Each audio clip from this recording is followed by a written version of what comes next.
मध्य प्रदेश की 4 विधानसभा सीटों में होने जा रहे उपचुनाव को लेकर सियासी सरगर्मियां तेज हो गई हैं तथा दोनों ही राजनीतिक दल एक दूसरे पर आरोप प्रत्यारोप लगाने से पीछे नहीं हट रही हैं। ऐसे में अब अलीराजपुर में मुख्यमंत्री शिवराज सिंह चौहान के हेलीकॉप्टर में आदिवासियों को घुमाए जाने पर कांग्रेस पार्टी को सियासी मिर्ची लगी है, जिस पर युवा कांग्रेस के प्रदेश अध्यक्ष विक्रांत भूरिया ने अलग ही तरह की बयानबाजी की है। युवा कांग्रेस अध्यक्ष विक्रांत भूरिया ने कहा कि बीते 3 वर्षों में सीएम अलीराजपुर के दौरे पर आज तक नहीं आए और उपचुनाव आते ही उन्हें अलीराजपुर की याद सताने लगी।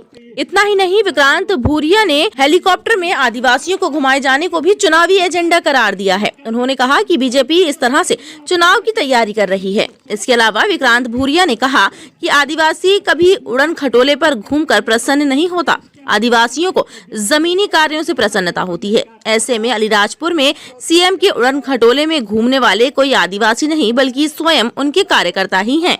देखिए, उस हवाई खटोले की हकीकत मैं आपको बताता हूँ। शिवराज सिंह चौहान जी क्योंकि यहाँ उपचुनाव है, 3 साल बाद जोबट आए अलीराजपुर, मतलब जब से चुनाव हारे थे 2015 के बाद उपचुनाव, उसके बाद उनको जनता की सूद लेने की समझ नहीं पड़ी। अब ये बोल रहे हैं कि हम आदिवासियों को उड़न खटोले में घुमा रहे हैं, तो ये उनके कार्यकर्ता हैं और हम आदिवासी ज़मीनी लोग हैं, जल जंगल ज़मीन वाले लोग हैं। हम हवाई बात या हवाई घोषणाओं से खुश नहीं होते, ज़मीन पर काम करके बताएं। आदिवासियों का अगर सबसे ज़्यादा शोषण हो रहा है पूरे देश में तो वो मध्य प्रदेश है। महिलाओं का शोषण हो रहा है तो मध्य प्रदेश है, बच्चों का शोषण हो रहा है तो मध्य प्रदेश है, बुजुर्गों का शोषण हो रहा है तो मध्य प्रदेश है। अगर इस तरह से कानून व्यवस्था पूरी तरह से ध्वस्त हो गई तो ये किस बात के लिए अपनी पीठ थपथपा रहे हैं। उसमें मैं एक और चीज़ इनको बोलना चाहूँगा, जो 4 उपचुनाव आ रहे हैं इसमें यूथ कांग्रेस की ज़बरदस्त तैयारी है और जिस तरह से युवा कांग्रेस ने दमोह के चुनाव में युवाओं के दम पर ऐतिहासिक कांग्रेस ने जीत दर्ज करी थी, इस तरह से इन 4 चुनावों में भी जबरदस्त जीत दर्ज करने को कांग्रेस को देखने मिलेगी।